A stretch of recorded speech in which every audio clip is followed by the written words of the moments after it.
Olá, tudo bem?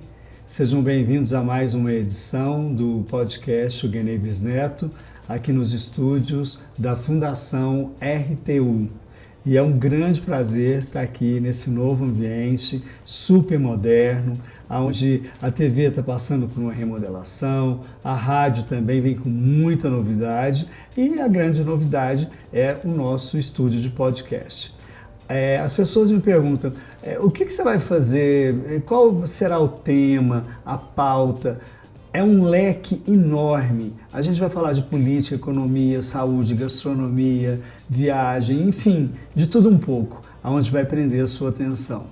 E eu quero muito te pedir, em relação ao YouTube, quando você for assistir na íntegra, para que você se inscreva, aperte o sininho, porque isso vai ajudar muito a gente, ok? Agradecer aos nossos patrocinadores, agradecer a sua audiência e também às pessoas que aceitam o nosso convite. O nosso assunto de hoje é sobre saúde e um lado da saúde que está bem conflitante. Por ser uma novidade, tem gente falando coisas, tem gente que fala outras, e eu trouxe uma profissional da área muito respeitada e renomada que vai sanar todas as nossas dúvidas. Doutora Caroline Dornelli, seja bem-vinda. Boa tarde, tudo bem, Carlos? Muito obrigada por me receber aqui no dia de hoje. Espero poder contribuir com vocês e trazer muita novidade da área da saúde, né? E hoje nós vamos realmente sanar algumas dúvidas. Hoje em dia nós temos muita informação, algumas informações corretas, outras incorretas, né? E hoje a gente está aqui para falar sobre essas curiosidades, né? É verdade. Caroline, desde o começo a gente já havia combinado isso, né? Pelo fato de que é tanta fake news, é tanta gente se automedicando, né? Uhum. E muitas pessoas em busca de uma estética, de um corpo perfeito a qualquer custo, querendo comprar esse corpo com uso de medicações, mas sem realmente se doar para isso, né? Verdade. Então, hoje a gente vai falar muito sobre as possibilidades e as responsabilidades de cada um. Verdade. Nada vem de graça, né? Nada.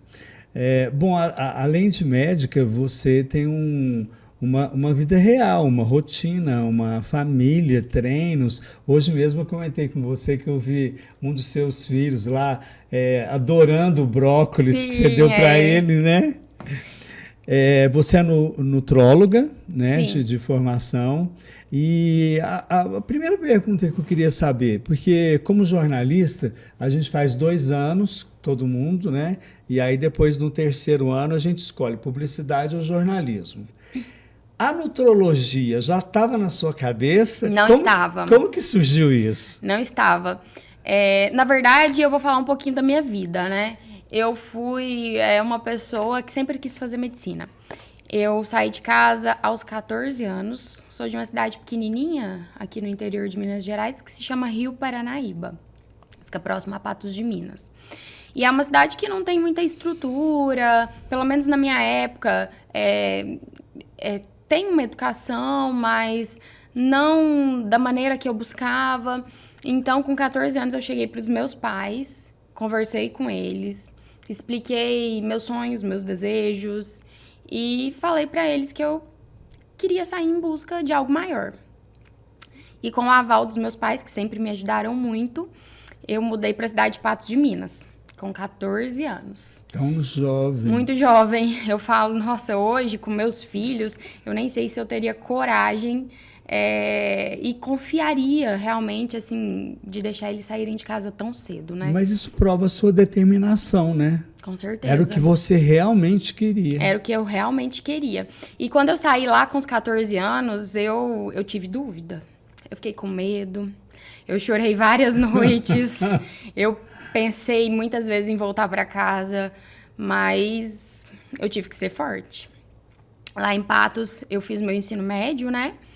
E depois eu passei na faculdade de medicina em Araguari. Mudei para Araguari com 17 anos e comecei o curso de medicina, né? no início é tudo muito mágico, é tudo muito lindo, né? A gente cria várias expectativas, passa por diversas áreas. E a medicina, ela é muito romantizada, infelizmente, né?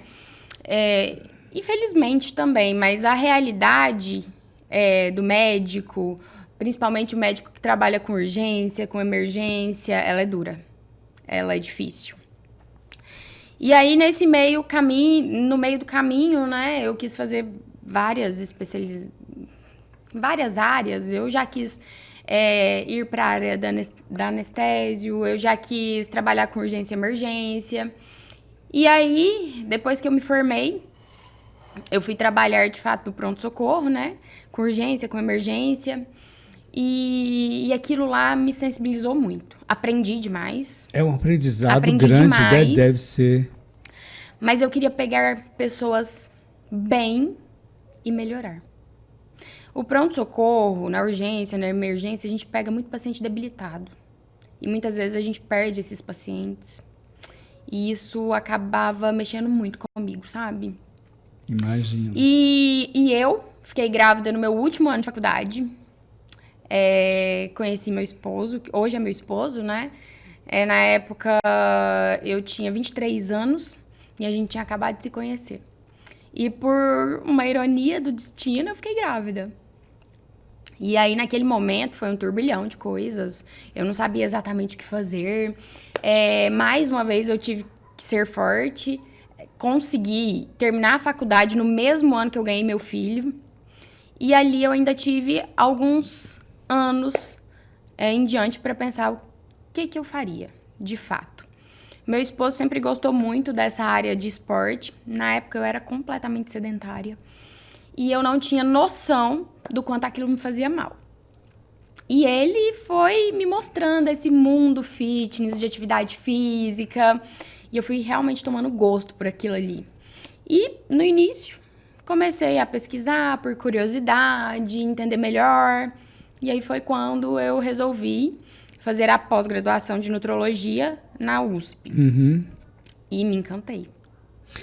Você falou aí três universidades, né? Patos de Minas, Araguari. Em Patos de Minas eu fiz ensino médio. Em Araguari eu fiz a faculdade de medicina. E agora você falou São Paulo. E eu fiz Foram experiências maravilhosas, a né? pós-graduação pela USP. Sim. Muitos anos. Hoje eu estou com mais de 7 anos de formada. Porque por ser internet está todo mundo nos ouvindo, né? Sim. E essas universidades vão adorar os seus comentários. Com certeza. Né?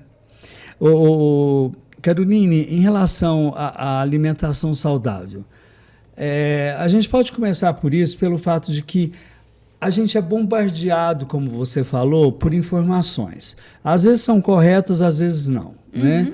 Mas para aquele que não é da área médica, ele fala, gente, será que eu... Fica com dúvida, né? Será sobre o que será que eu vou comer isso mesmo? Será que é essa quantidade? Sim.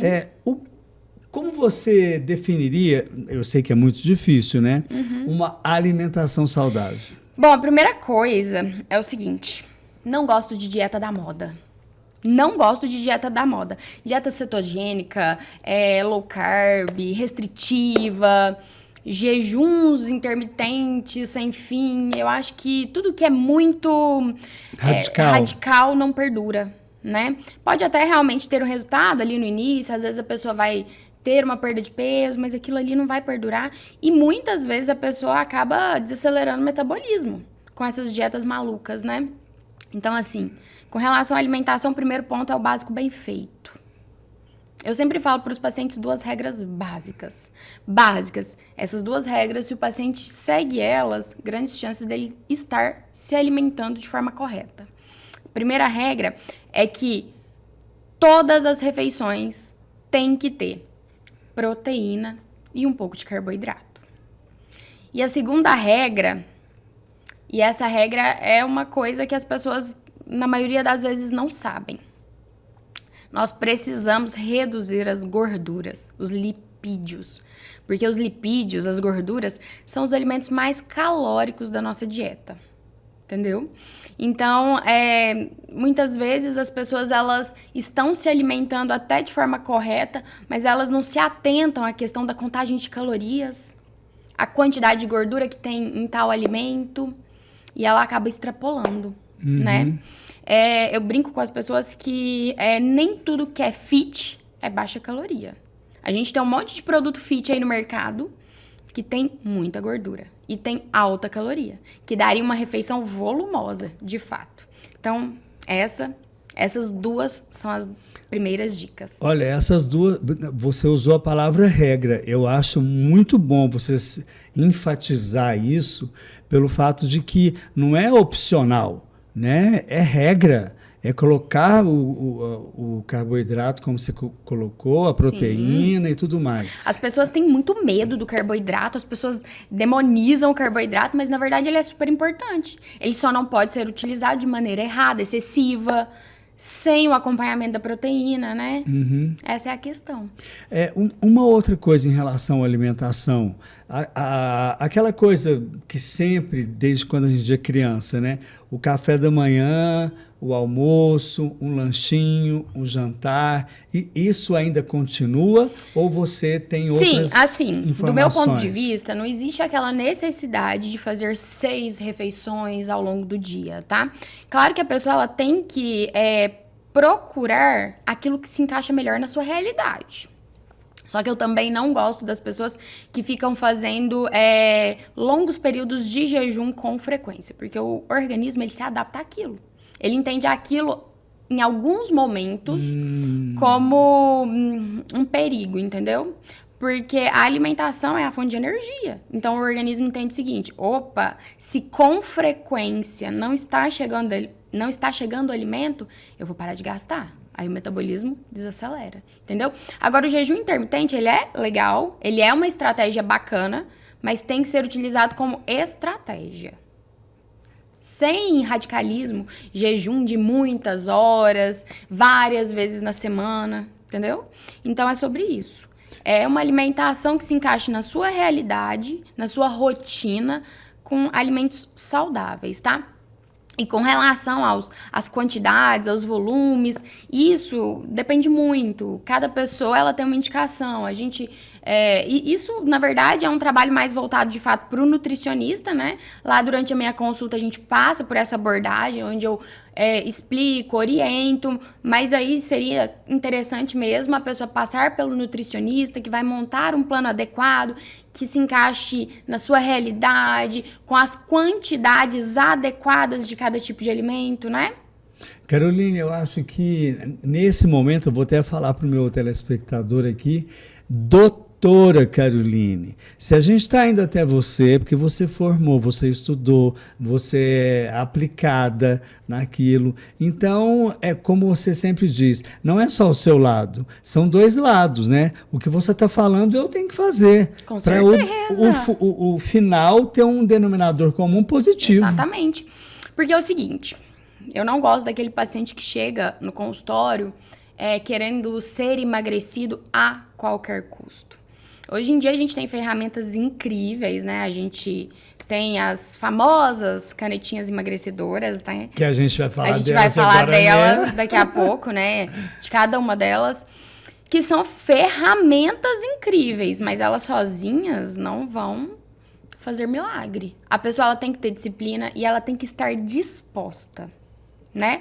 Como um todo. Melhorar a parte alimentar, estar disposta a praticar atividade física. E durante a consulta a gente passa também por uma avaliação de tudo, completa, tá? A gente vai avaliar o sono, o intestino, os hormônios, as vitaminas, tudo pra gente colocar aquilo ali encaixado. Porque quando a gente fala de emagrecimento, a gente tem 2 vias, a da alimentação e a do metabolismo. Se o metabolismo tá ótimo, mas a pessoa come super mal, o resultado não vai ser legal. Se a pessoa se alimenta super bem, mas o metabolismo tá ruim... Mas é tão simples de entender isso, né? Então, a gente precisa andar com essas 2 frentes juntas, certo? Entendi. E aí, a gente tem a parte do paciente, onde ele precisa se doar, e tem a parte médica, onde a gente vai colocar tudo em ordem. E muitas vezes, para colocar tudo em ordem, demanda tempo. Uhum. Às vezes o paciente chega lá Ansiedade, e tá realmente uma bagunça. A ansiedade tá não cabe fora, aí, né? Exatamente. Tá tudo fora do adequado, dos parâmetros de referência, e ele quer se comparar. Ah, mas fulano usou tal medicação e perdeu tantos quilos. Por que isso não tá acontecendo comigo? E muitas vezes ele culpa o profissional. Entendeu? Então, por isso eu sempre falo para os pacientes... Mas o profissional não tem nada com isso. Eu sei, é mas um eu falo assim... né? Eu sempre falo para os pacientes que a gente precisa alinhar expectativa com realidade. Lá na consulta eu falo para os pacientes, vamos alinhar expectativa com as possibilidades, com a realidade, para não haver frustração no meio desse caminho, né? Olha, antes de eu perguntar sobre líquidos... Sim. Sobre o que beber e tudo mais, tá aí no rodapé do seu vídeo o telefone, o contato, todas as informações, site e tudo mais da doutora Caroline, para que você possa sanar suas dúvidas com a consulta, com a marcação de horário e tudo mais, porque essa entrevista é para te abrir os olhos. Mas você indo no consultório dela é muito melhor, né? É completamente diferente, né? Porque aqui a gente não trabalha com protocolos engessados. Cada pessoa é um indivíduo, né? Então, a gente precisa entender quais são as fragilidades de cada um, quais são as demandas de cada um, né? E aí, sim, montar uma estratégia adequada. Caroline, bom, então agora beber. Tanto a bebida refrigerante, água, como álcool. Eu queria que você falasse sobre isso. Os líquidos. Água, importantíssimo, né? Assim, todos os dias eu recebo no consultório. Eu também, ó. Todos os dias eu recebo no consultório os pacientes que não ingerem água. Ou ingerem uma quantidade muito pequena. Eu fico, assim, assustada. O paciente chega lá e ele fala assim, eu tomo 1 litro de água por dia. Meu Deus, o nosso organismo, ele é composto basicamente de água. E a gente precisa de água para funcionar. Se a gente não ingere uma boa quantidade de água, o intestino para. E se o intestino para, ele é o segundo cérebro. Ele é responsável pela produção de um monte de hormônios, na imunidade. Então, assim, num todo, a água ela é importantíssima, tá? O paciente chega lá e muitas vezes ele leva uma queixa onde ele tem uma retenção hídrica, edema. Gente, mas o organismo, como a questão do metabolismo, ele entende o seguinte, se não tá chegando água... eu vou segurar. É uma forma de proteção, entendeu? E o paciente, ele não entende isso. Essa máquina é muito inteligente, muito inteligente, muito inteligente. E com relação a volumes de água, olha, o ideal é não existe aquela regra de que todo mundo tem que tomar 2 litros de água por dia, não, tá? Cada pessoa tem um peso e a gente calcula a quantidade de água pelo peso. O adequado é ali em torno de 35 a 40 ml por quilo de peso para cada pessoa, né? Então, aí a conta, ela varia de acordo com o peso da pessoa. A pessoa que pesa 50 quilos não tem a mesma necessidade de água da de 100. Lógico. Então, isso é variável, né? Com relação à bebida alcoólica. Bebida alcoólica... todo mundo vai adorar essa parte agora. A bebida alcoólica, gente, sendo sincera, a bebida alcoólica, ela não é saudável em nenhum volume. Ela infelizmente. Inflama, né? Ela inflama. O álcool, ele é um alimento que aumenta o risco de desenvolvimento de câncer. Então, assim, aquela história de que tomar uma tacinha de vinho todos os dias é saudável, não é. Isso é mito, tá? Mas, assim, eu entendo muito bem. Não adianta que vai chegar lá no meu consultório uma pessoa que tá acostumada a fazer ingesta de álcool em grandes volumes, vários dias na semana. E se eu colocar uma meta extremamente restritiva, aquela pessoa ela não vai seguir. Então, a gente tem que adequar aquilo ali dentro da possibilidade de cada um. Uma coisa que acontece com frequência no consultório é que eu recebo pessoas que fazem ingesta de bebida alcoólica 5 dias na semana, por exemplo, 6 dias na semana, ou até todos os dias. E ela fala o seguinte, mas eu tomo só uma cervejinha, são umas 2 cervejinhas por dia. E a pessoa ela não tem consciência que aquilo ali já é considerado nível de alcoolismo. Não tem. Então, o primeiro passo é você conscientizar a pessoa que aquilo ali já é um nível de alcoolismo. Olha que informação séria que você está passando, né? As pessoas não têm consciência, as pessoas não enxergam isso.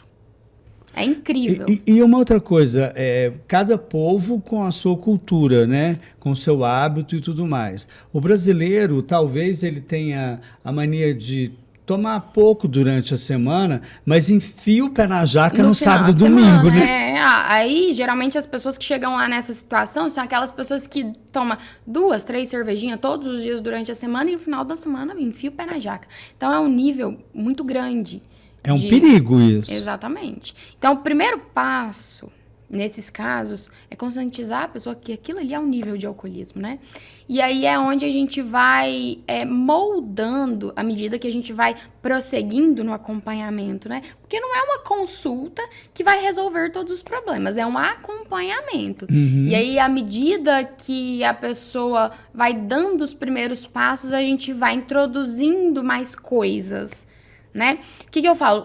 O paciente, muitos pacientes, eles têm uma ligação tão forte com o álcool e eles acham que aquilo ali é impossível de mudar. Eles acham que não conseguem ficar sem. Só que eu sempre falo para os pacientes o seguinte, é importante a gente ressignificar. À medida que ele vai completando o horário livre dele com outras atividades, por exemplo, muitos pacientes chegam do trabalho e vão fazer o quê? Tomar uma cerveja. Que tal lá, 4, 5 vezes na semana, chegar do trabalho e praticar uma atividade física? Ir numa academia, ir caminhar.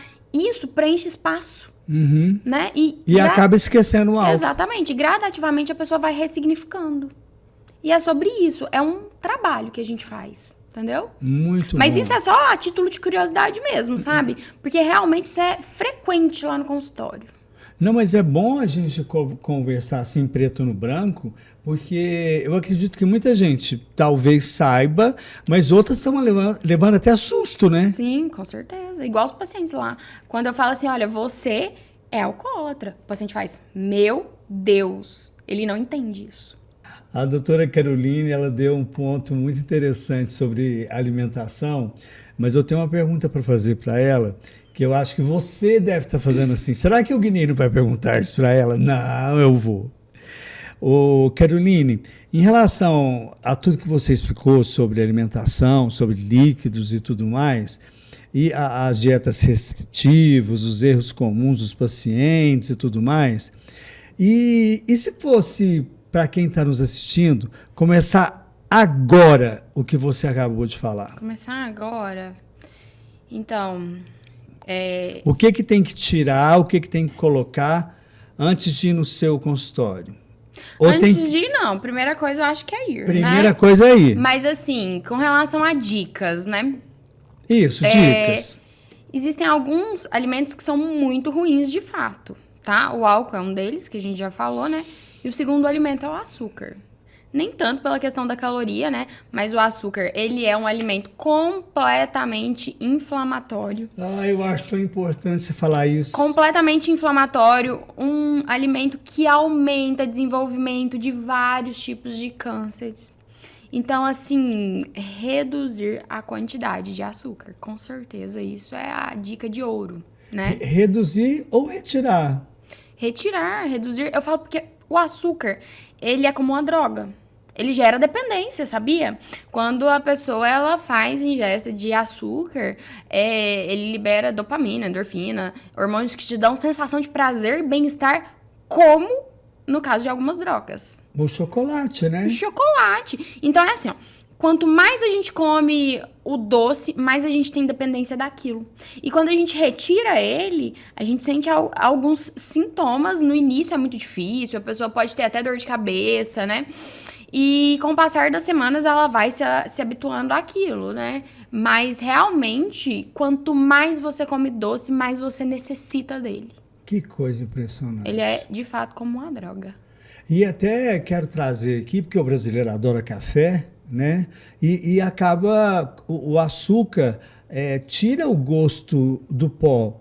Porque tem vários tipos de blend. Com é que nem o whisky, que nem outras coisas, né? Eu falo que uma das coisas que depois que eu aprendi, eu não consigo mais é o tal do café com açúcar, né? Pra mim, no início, era dificílimo, era impossível tomar um café sem açúcar. Foi gradativo, eu fui reduzindo a quantidade de açúcar, né? Adaptando o paladar. Depois eu troquei pra umas gotinhas de adoçante. Até que, de fato, eu me adaptei ao café sem açúcar. E ali sim eu consegui sentir o verdadeiro sabor de um bom café. E tem muitos cafés pra gente conhecer, né? Exatamente, aroma, notas, né? Então eu falo que as pessoas não voltam atrás. A pessoa que aprende a tomar um café sem açúcar não consegue mais tomar café com açúcar. E isso não é coisinha, tá? Isso de fato é difícil. E é uma boa moda o barista que está nos ouvindo agora, pelo fato de que tem gente que está fazendo café em casa, né? Tem gente que aprende a torração, aprende uma série de coisas e traz um café novo, que é uma delícia, que você não tinha tomado antes. E você vai colocar açúcar nesse café. E aí você vai sentir só o gosto do açúcar. É um assassinato, né? É um assassinato ao café, né? Bom, então vamos tirar o açúcar, gente. Bom, agora uma parte que para muita gente é difícil, mas a gente não está num colégio militar, né? Sim, claro, com certeza. Que é o exercício físico. Porque assim como você deu dicas de transferir aquele momento seu de dolce far niente, né? Ao invés de ir lá na geladeira pegar uma cerveja e fazer um exercício físico, existe também a quantidade, o esporte que você gosta e tudo mais. Eu queria que você discursasse sobre isso, por favor. Gente, a atividade física ela é importantíssima, tá? Várias pessoas conseguem, de fato, emagrecer sem atividade física, porém não conseguem manter. O processo de emagrecimento, quando a pessoa está realmente disposta a praticar atividade física, ele é mais rápido. Só que a pessoa que ela quer emagrecer só pela boca e depois, para manter isso sem atividade física, é praticamente impossível. É praticamente impossível. É onde a pessoa começa a ter aquele efeito sanfona, né? E a atividade física, claro que a pessoa tem que fazer uma coisa que ela gosta. Eu vou te interromper. O efeito sanfona, ele é maléfico, né? Ele é prejudicial. Com certeza, porque cada vez que a pessoa emagrece, ela perde gordura e às vezes perde um pouco de músculo. E quando ela reganha esse peso, ela ganha gordura. Muitas vezes ela não ganha músculo, entendeu? E o que faz o metabolismo ser acelerado é o músculo. O músculo é sinônimo de saúde, né? Gordura não, tá lá, parada. Agora o músculo, ele é irrigado, ele contrai. A gente usa a musculatura pra conversar, pra piscar, pro coração bater, pra tudo que a gente faz, a gente tá usando o músculo, né? Quanto mais músculo a gente tem, mais acelerado é o nosso metabolismo. E aí entra no outro ponto, do tipo de atividade física. Claro que você pode fazer a atividade física que você gostar, mas a musculação é o melhor tipo de atividade física. Você vai desenvolver a musculatura, o que mantém seu metabolismo mais acelerado. Além disso, músculo, ele é sinônimo de saúde. Quem tem uma boa massa muscular tem menos risco de desenvolver demência, tem mais chances de se tornar um idoso robusto. Eu falo que a gente constrói a nossa velhice agora. Nós estamos desenvolvendo nossa massa muscular, nós estamos criando uma memória muscular. Um banco, né? Um banco, exatamente, a gente tem reserva. E aí, lá na frente, você vai ver que tem idosos com 60, 65 anos que têm dificuldade imensa de mobilidade, custa andar. E às vezes tem idosos de 80 que andam até de bicicleta. Por quê? Massa muscular. Massa muscular, memória muscular. Pelo exercício físico? Exatamente. Outra coisa, a musculatura, ela é importantíssima nas lesões. Quando você tem uma musculatura pouco desenvolvida, você tem mais impacto em todas as articulações, todas, joelho, quadril, coluna, mais risco de desenvolver artroses, hérnia de disco e se tornar um idoso todo cheio de dor. E muitas vezes nem idoso. Na verdade, eu conheço muita gente jovem, inclusive, que tá cheio de problema. Que coisa. Entendeu? Então, assim, a musculação, ela entra como um fator primordial nisso. Bom, como eu te disse fora do ar, eu gosto de musculação, né? Fui praticante durante muito tempo, mas com o falecimento dos meus pais, eu interrompi isso, mas vou voltar, como eu te prometi. Eu não sou político, eu prometo vou cobrar, e compro. Com certeza. E outra coisa, existem pessoas que falam assim, eu detesto detesto academia, eu detesto treinar musculação. Dá uma outra sugestão, Então, por vamos favor. lá. Natação? Olha, todas as atividades físicas vão ajudar a tonificar a musculatura, né? Uma caminhada, uma bike, uma natação, tá? Isso aí você vai fazer conforme o seu gosto, o que você mais se adapta, o que você mais gosta, de acordo com sua rotina, né? Agora sim, vamos lá. Existem alguns exercícios, como Pilates, a depender do tipo de Pilates, que vai ajudar a tonificar a musculatura. Tem o Pilates. É possível fazer alguns tipos de funcional, tá? Um CrossFit é ótimo, mas sempre muito bem acompanhado, porque é uma atividade que aumenta o risco de lesão, tá? Você pode, inclusive, às vezes, arrumar pezinho elástico, pegar treino na internet, treino de calistenia, onde você usa o próprio corpo, em casa, o peso corporal, né? em casa. Então, assim, e eu vou te falar uma coisa. Tem pessoas que não gostam, mas as pessoas têm que entender que isso é como se fosse um trabalho. Tantas vezes na semana eu tenho que reservar um tempo pra fazer isso. E ponto final. As pessoas têm que entender isso. Não tem escolha, não tem negociação. Né? A gente, na verdade, tem escolha. O que você vai escolher?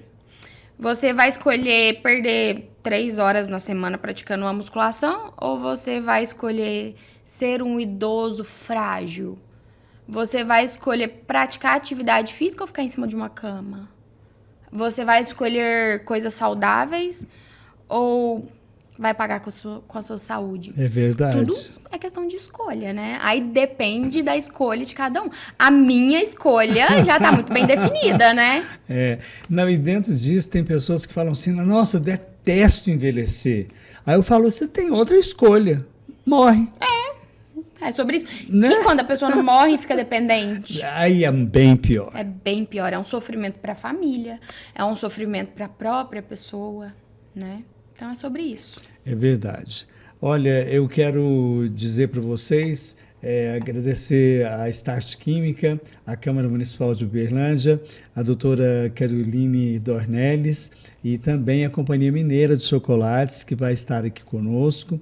E você, caso se interesse, é só acompanhar no rodapé do seu vídeo, entrar em contato conosco, que a gente vai falar com você de que maneira que você pode estar aqui no podcast, tá bom? A collab que todos esperavam, TUF e Provanza. A elegância do chá branco da Provanza, agora nos produtos TUF. Super lançamento do lava-roupas e amaciante concentrado TUF Chá Branco. A nova linha deixa as peças com um perfume suave e duradouro, inspirado na perfumaria fina mundial. TUF Chá Branco, o toque de sofisticação da Provanza e o cuidado com roupas da linha TUF. Uberlândia escolheu uma nova Câmara Municipal. São novos desafios, novas propostas. Sabia que foram as vereadoras e vereadores que votaram para a aprovação de mais escolas de tempo integral, construção das novas pontes e trincheiras e do projeto de tarifa zero? Se tem Uberlândia melhor, tem trabalho da Câmara. Câmara Municipal de Uberlândia, o poder do povo. Sou a doutora Caroline Dornelles, trabalho com nutrologia e eu posso te ajudar a mudar de vida com saúde e responsabilidade.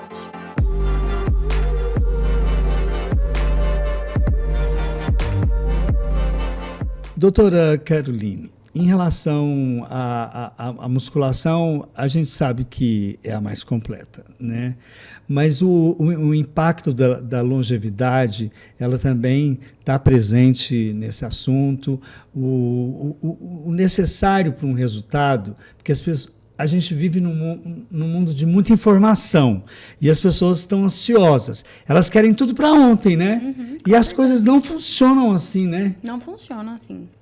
Não funciona. Quando as pessoas chegam no consultório, a gente tem mais ou menos uma previsibilidade ali de em quanto tempo a pessoa pode atingir mais ou menos aquele resultado, mas muitas vezes isso vai demorar 6 meses, 1 ano. Na questão da musculação, o organismo ele cria uma memória muscular. O que é essa memória muscular? Quando a pessoa ela pratica atividade física por anos consecutivos, o músculo, ele responde bem aquilo ali, né? Ótimo e aí, você o que ter falado acontece? isso. Se a pessoa, às vezes, fica doente, fica um mês sem treinar, ou viaja, ou por questões de rotina, ela passa um tempo ali sem treinar, ela até... As pessoas têm o hábito de falar que a musculação é ingrata, mas não é. Ela até vai ter uma perda ali da massa muscular, mas quando a pessoa volta, se ela tem uma boa memória muscular, ela reganha aquela massa muscular com uma facilidade muito grande. Por isso que, quando uma pessoa fica doente, fica acamada, fica internada, se ela tiver uma boa memória muscular, ela tem chances de recuperação muito maior e muito mais rápida. É muito bom você falar isso e eu quero... Agora eu que vou puxar a orelha do pessoal, tá? Porque, às vezes, não é nem doença ou férias ou qualquer coisa. Você parou de fazer a musculação e você estava num desenvolvimento. Sim. E a gente nota que se a gente fica um dia sem ir treinar, a gente perde muito, né? E isso dá assim... Depende, nem tanto. Não, assim, depende, é verdade, né? O muito foi demais eu dizer. Mas a gente perde, Sim. né? Então, aí talvez aonde surja esse nome ingratidão. Ingratidão, né? é. Mas As pessoas não, têm o hábito a de falar, memória mas não. muscular vai fazer com que durante 2, 3 dias ou uma semana volte tudo de Ou novo. um mês, com certeza. Não é? Com certeza. É sobre isso. As pessoas, elas têm que entender que precisa primeiro desenvolver a massa muscular e depois ela vai ser grata, ela vai responder bem. E isso é disciplina, motivação. Disciplina, constância. E sobre disciplina, por exemplo, ontem foi um dia, vou te dar um exemplo. Ontem foi um dia que foi extremamente corrido. Acordei, ajudei meus filhos a tomar café da manhã, fazer tarefa. Eu vi, Fui você pro foi malhar de consultório. noite. Exatamente, eu fui pro consultório, eu tive reunião, eu voltei, fiquei com meus filhos mais um pouco, eu fui pra academia 9 horas da noite. 9 horas da noite, porque foi a hora que deu. Mas eu fui. E aquilo ali, gente, aquilo ali é disciplina. Ir nesse horário, realmente, eu não queria estar lá. Aquele horário, não. Mas foi a hora que deu, né? É sobre isso. Mas eu acho que cada um vai achar o seu horário. Com o negócio certeza. tem que ir. Com certeza. Né? Esse é o legal. Você falou no começo do nosso bate-papo sobre a saúde do intestino, que influencia no sono, influencia numa série de coisas. E eu queria que você falasse sobre isso, porque é um assunto sério, né? Sim, muito. Na verdade, vamos colocar o organismo como um todo, tá? É um ciclo. Então, assim, o intestino, por exemplo, ele é responsável... A gente chama ele até de segundo cérebro, porque ele é responsável pela produção de um monte de hormônios. Curiosidade. A serotonina, que é um hormônio que te dá a sensação de felicidade, prazer, bem-estar, 90% dela, ela é produzida pelo intestino. E as pessoas não sabem disso. Ele é responsável pela imunidade, então uma série de coisas, né? E o intestino, em específico, ele precisa de água, ele precisa de bons alimentos, que é o pré-biótico, tá? Então, a pessoa, ela começa a comer... Começa não, ela vem de uma vida toda, na verdade, comendo alimentos multiprocessados, açúcar. Aquilo ali vai mudando gradativamente a microbiota intestinal. Aquilo ali é comida para as bactérias ruins. E aí você começa a ter um monte de desajuste. Desajustes hormonais, alterações na permeabilidade intestinal. A pessoa não vai no banheiro por nada. E aí a pessoa quer chegar lá no consultório, um remedinho que vai fazer assim, resolveu tudo. Não, é um processo. A gente tem que melhorar a alimentação, a gente tem que oferecer fibra, a gente tem que melhorar a ingesta de água, a gente tem que recolonizar aquela flora intestinal e para isso demanda tempo. As coisas não pioraram do dia para a noite, nem vão melhorar do dia para a noite. É isso que as pessoas têm que entender. E aí vem um todo, né? O sono, por exemplo, é importantíssimo também, né? Quem não dorme bem altera a produção de grelina, de leptina, que são hormônios que regulam a questão da saciedade, da fome. Quem não dorme bem sente mais fome no dia seguinte, tem mais resistência ao hormônio da insulina, que é muito importante. Quem não dorme bem pode ter alterações nos hormônios da tireoide, pode ter alteração na produção da testosterona, que está super em alta, e todo mundo mundo com Pois testosterona é. baixa e tal. Não é moda, Esse tá? assunto tem alta mesmo, Esse né? assunto tá em alta e a gente já vai falar dele, né? Então, assim, quem não dorme bem aumenta o cortisol, que inflama o organismo num todo. Então, assim, é uma coisa que puxa a outra.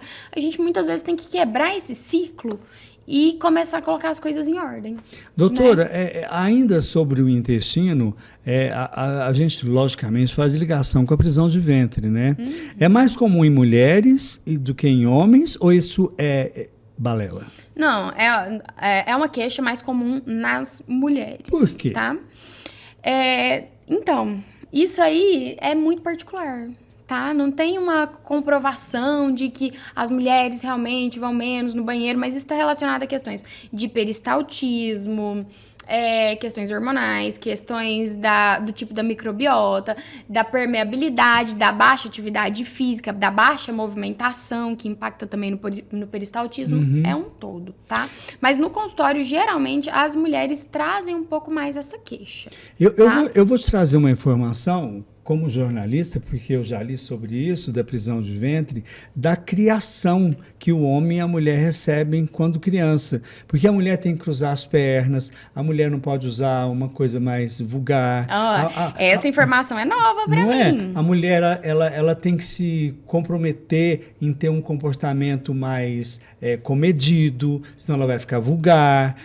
A mulher não pode soltar gases e uma série de coisas que isso faz com que vocês se retraiam. Já o homem, não, ele pode falar bobagem, ele pode abrir as pernas, culturalmente ele pode... tem muito isso. Eu queria que você falasse sobre isso. Mas relacionado à questão do intestino é realmente uma curiosidade. Tem um peso, não tem? Olha, pra mim isso é uma questão nova, tá? Novo. Mas assim, com relação, por exemplo, aos hábitos, né?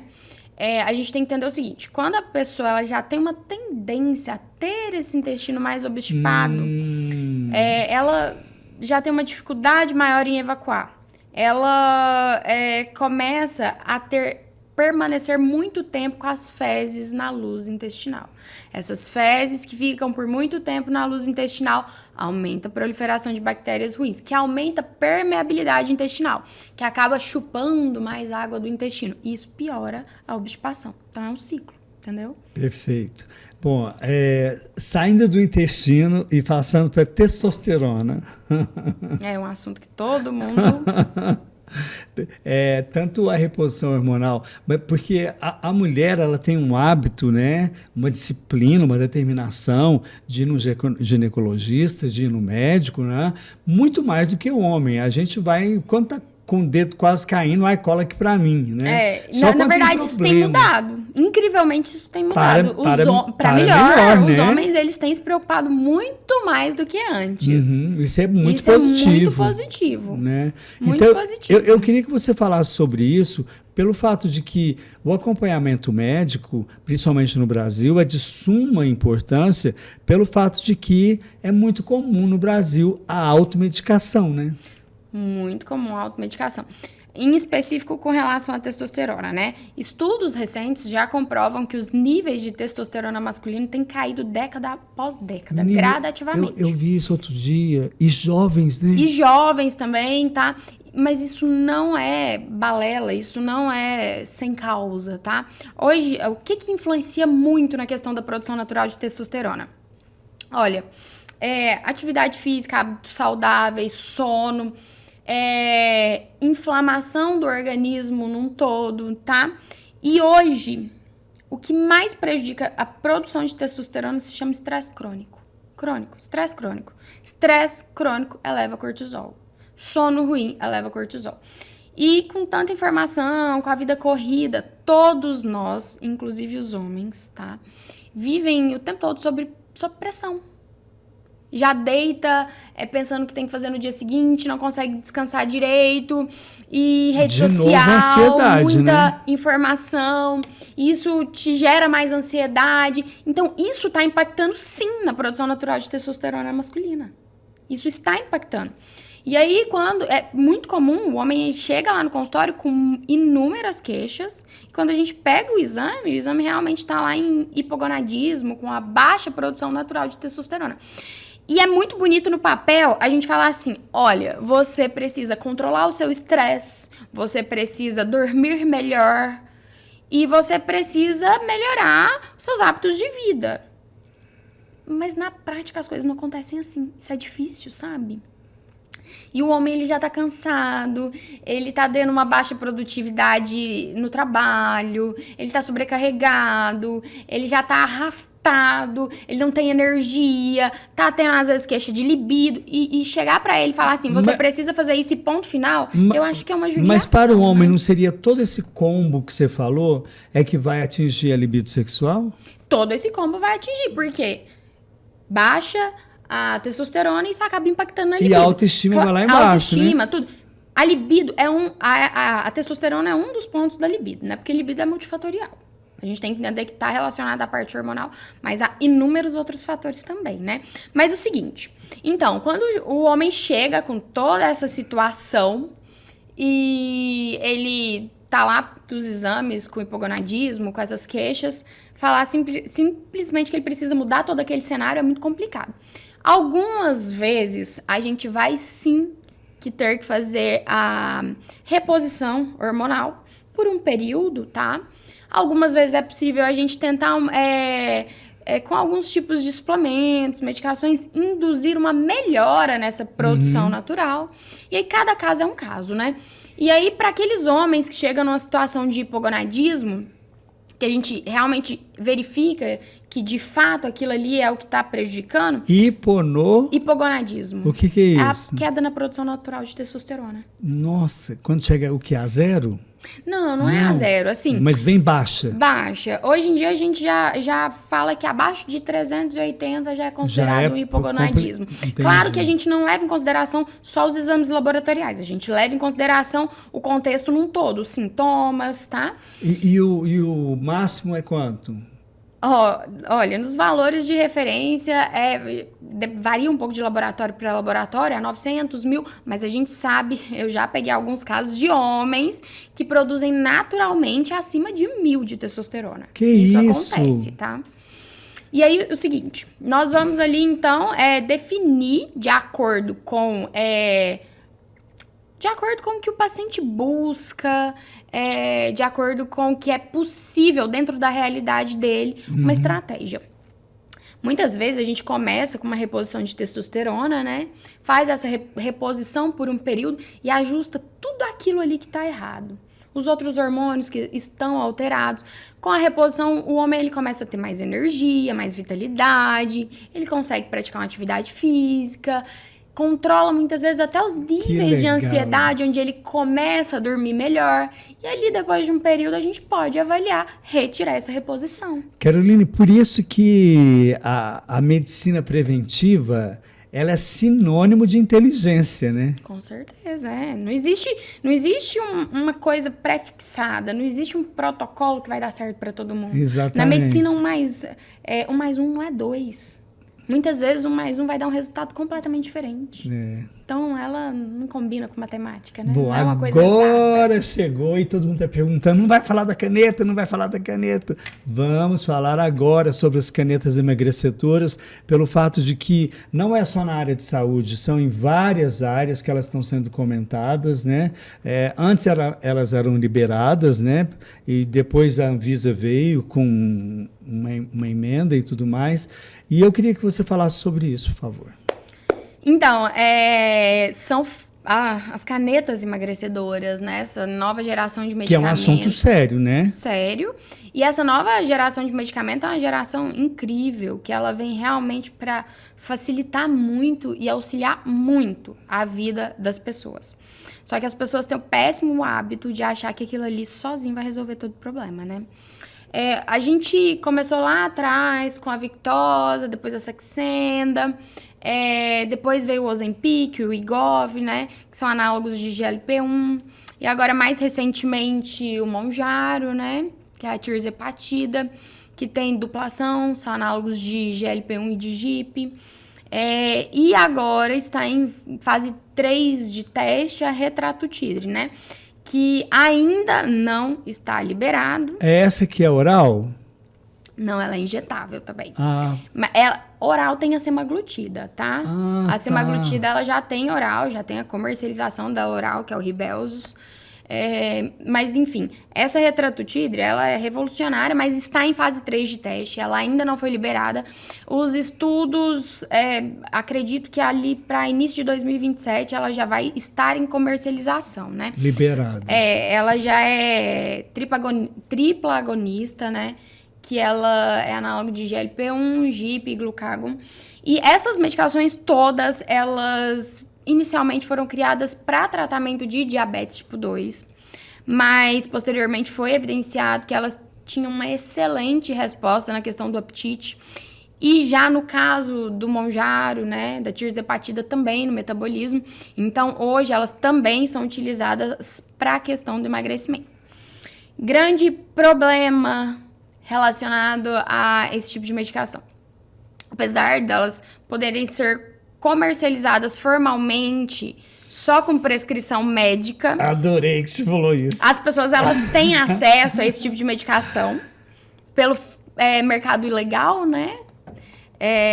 E as pessoas estão utilizando isso em larga escala, de forma indevida, Caroline, dosagens erradas. E no mercado ilegal você encontra medicação falsa, né? Que pode fazer com você certeza, passar né? mal. Porque, assim, tudo que vem do mercado ilegal, ela não tem uma rastreabilidade, ela não tem uma fiscalização da Anvisa, né?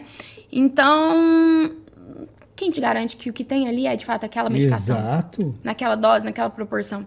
Outra coisa é o armazenamento dessas medicações, Pois né? Então, é. assim... E mesmo as pessoas que muitas vezes têm acesso até a uma medicação de procedência... são medicações que têm vários tipos de dosagem, existem várias indicações, tipos diferentes de uso. As pessoas, muitas vezes, elas começam a utilizar a medicação em dosagens erradas, muitas vezes na ânsia de emagrecer mais rápido a qualquer custo, fazem uma super dosagem, passam mal, não come nada, perde massa muscular, vai emagrecer, mas vai emagrecer de uma forma que não é legal. E aí, aquela pessoa lá, quando ela para de fazer uso da medicação, o metabolismo está desacelerado, grandes chances de ter reganho de peso, né? Não, e pode ficar até doente também, né? Deficiência de vitaminas, queda de cabelo e por aí vai, um monte de coisa, né? Gente, a gente não tá aqui para te assustar, não. A gente tá aqui para te informar, viu? Com certeza. Porque então, assim, a melhor coisa é estar acompanhado de uma médica ou de um médico. com certeza. Porque a automedicação, né? Não, e outra coisa... As pessoas, elas têm muito o hábito de pensar o seguinte: vou usar porque eu quero economizar. Mas usa dose errada, escalona dose sem necessidade, e acaba às vezes gastando mais do que se ela estivesse fazendo um acompanhamento médico. Porque vai ter que consertar depois o erro, né? Exatamente. E usa doses, às vezes, que não precisavam. Doutora, em relação a efeito colateral, cada indivíduo é de um jeito? Cada indivíduo é de um jeito. A gente tem uma gama de efeitos colaterais possíveis, mas tem pessoas que têm tal efeito colateral, outras não. Por exemplo, da parte intestinal, tem pessoas que vai ter, às vezes, uma obstipação intestinal, tem pessoas que vai ter episódios de diarreia, tem pessoas que não vai sentir absolutamente nada. Existem pessoas que são mais sensíveis, pessoas que são mais resistentes, e a gente descobre isso depois que a pessoa começa a utilizar a medicação. Tem pessoas com com a menor dose, às vezes tem náusea, tem alguns efeitos colaterais. Tem pessoas que usam a menor dose e não sente absolutamente nada, a gente já tem que escalonar. Então, não existe uma coisa padrão, certo? A gente sempre, no início de um tratamento, indica a menor dose. E dali em diante, a gente vai ajustando de acordo com a necessidade de cada pessoa. Perfeito.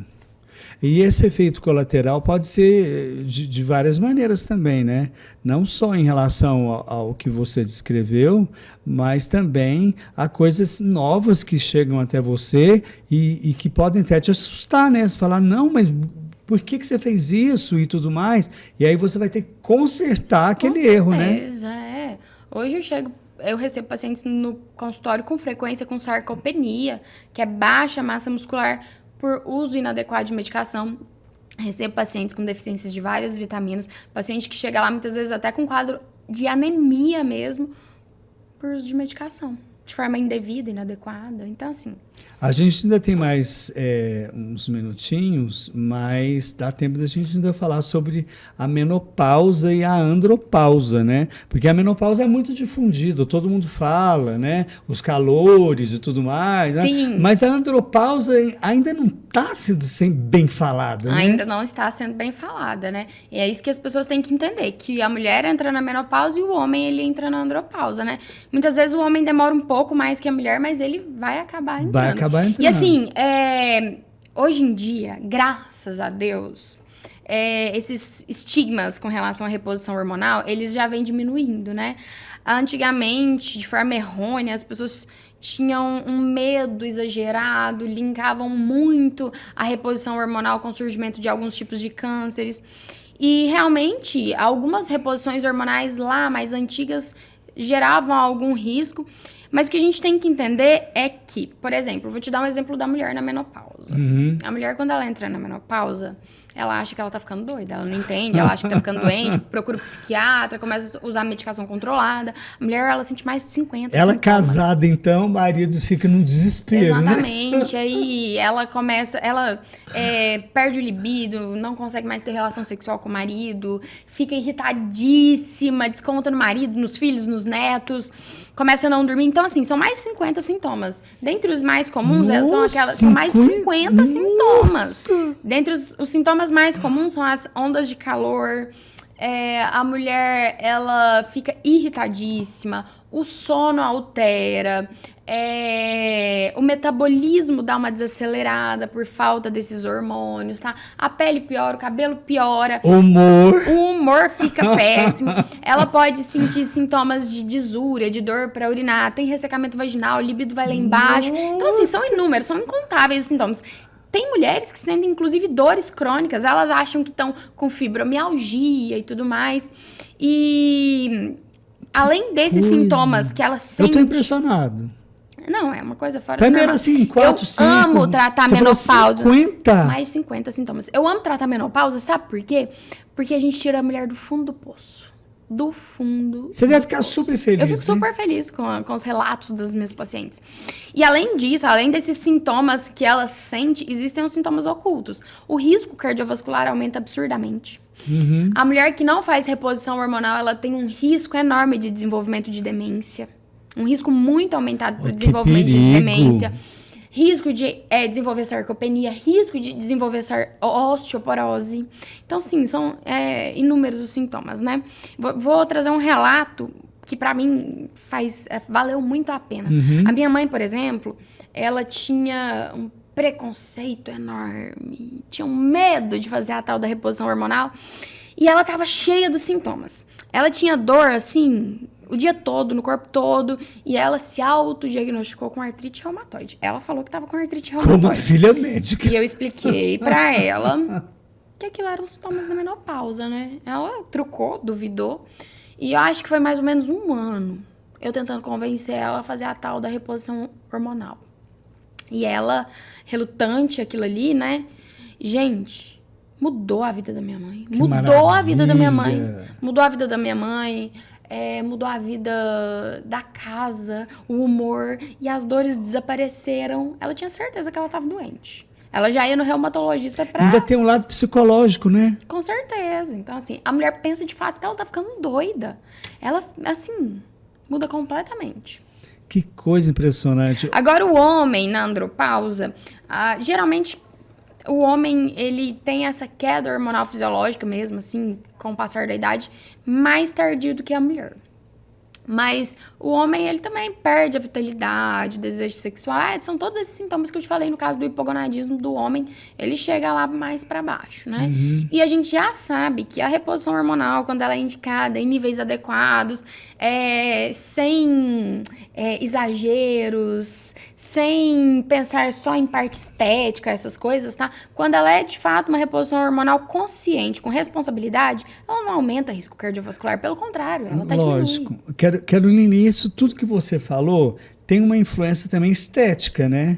Porque se a pessoa não cuida, o brilho do cabelo não vai ser aquele, Sim, a pele, o humor. A mulher, quando ela entra na menopausa, coisas, a pele né? piora, o cabelo piora, a hidratação da pele piora, então tudo piora. Então é num todo, tá? Olha, eu quero deixar as pessoas bem calmas, que essa é a primeira vez que a doutora Caroline está vindo aqui, mas ela vai voltar mais vezes para sanar vários assuntos com você, porque a gente tem muita coisa para falar, né? Muita coisa, gente. Assim, eu falo que eu gosto muito da nutrologia, porque a nutrologia, as pessoas têm aquele negócio de achar que a nutrologia, ela mexe só com a parte alimentar. Não. É o ser humano num todo, tá? Então, a pessoa, ela chega lá, eu vou passar desde a parte psicológica, o sono, os antecedentes familiares, os riscos. Desde a de trás, né? Tudo, intestino, libido, alimentação, avaliação dos exames. Então, assim, a gente vai pegar o ser humano e revirar ele de cabeça para baixo. A gente vai passar por todas as Caroline, áreas. faz um convite aqui pro pessoal para ir no seu consultório, para saber disso tudo, porque aqui é 1 hora. Sim, né? aqui. Então, quem tiver interesse, quem gostou aí da eu nossa acho que não é nem conversa, do nosso interesse. bate-papo. Eu acho que é uma obrigação o pessoal ir lá. Primeiro, eu vou convidar vocês a me seguirem lá no Instagram, porque eu tô sempre postando várias coisas. Tá no tanto da minha rotina, o Instagram dela. quanto curiosidades da área médica, eu tô sempre E postando. você é muito divertida, da maneira que feliz, você fico mostra. Feliz. E lá no meu Instagram tem o link da bio, o link na bio, onde você vai clicar e falar com a minha secretária e agendar a consulta, né? Perfeito. E aí, quando você clicar lá, ela vai te atender, vai fazer uma triagem, e ali ela vai fazer uma solicitação de exames e explicar tudo ali, o que vão ser os próximos passos, né? Olha, eu vou deixar como última ação nossa, a gente tomar mais um pouquinho de água. pouquinho de água, né? E eu quero muito te agradecer. Eu estou impressionado não só com a eficiência da médica, eu já conhecia, mas você é muito desenvolta frente às câmeras. Que bom, fico feliz. Mas é o que eu te falei, isso aí é um assunto que está presente no meu dia a dia, é o que eu falo todo dia no consultório, que eu converso com os meus pacientes, que eu explico. Então, eu tenho que saber passar isso para as pessoas, mas né? Você sabe, é o mínimo. Você sabe muito bem, viu? Parabéns. Que bom, fico feliz. E com relação a tudo isso também, se vocês quiserem me seguir aí no Instagram, que eu vou ficar muito feliz, né? Vocês vão perceber que tudo isso que eu falo é uma coisa que eu vivo, que eu gosto, que eu amo. Isso é uma coisa que eu realmente amo. Entendeu? Então, eu levo isso não só como uma verdade para os pacientes, eu levo isso para minha vida, para os meus filhos, para os meus pais, para o meu esposo, para todo mundo. Isso é lindo. Muito obrigado. Obrigado você. E até a próxima. Fico muito feliz e até a próxima. E obrigado a você pela audiência. Até a próxima oportunidade. Agradeço a todos os nossos anunciantes. Ainda tem espaço para você entrar aqui no nosso podcast. Agradecer à Fundação Cultural RTU e também a sua audiência, pelo fato que sem você ia ficar sem graça, né? Então, até semana que vem. Tchau. A collab que todos esperavam, TUF e Provanza. A elegância do chá branco da Provanza, agora nos produtos TUF. Super lançamento do lava-roupas e amaciante concentrado TUF Chá Branco. A nova linha deixa as peças com um perfume suave e duradouro, inspirado na perfumaria fina mundial. TUF Chá Branco, o toque de sofisticação da Provanza e o cuidado com roupas da linha TUF. Você sabe de onde vem a força da Câmara Municipal de Uberlândia? Vem do brilho no olhar, quando enxergamos beleza no futuro que construímos. Da certeza de que somos representados por quem nos entende profundamente. Das vozes que nos dizem com sensibilidade os caminhos a seguir. Vem do seu voto, das suas escolhas, de você. Câmara Municipal de Uberlândia. O poder do povo. Sou a doutora Caroline Dornelles, trabalho com nutrologia e eu posso te ajudar a mudar de vida com saúde e responsabilidade.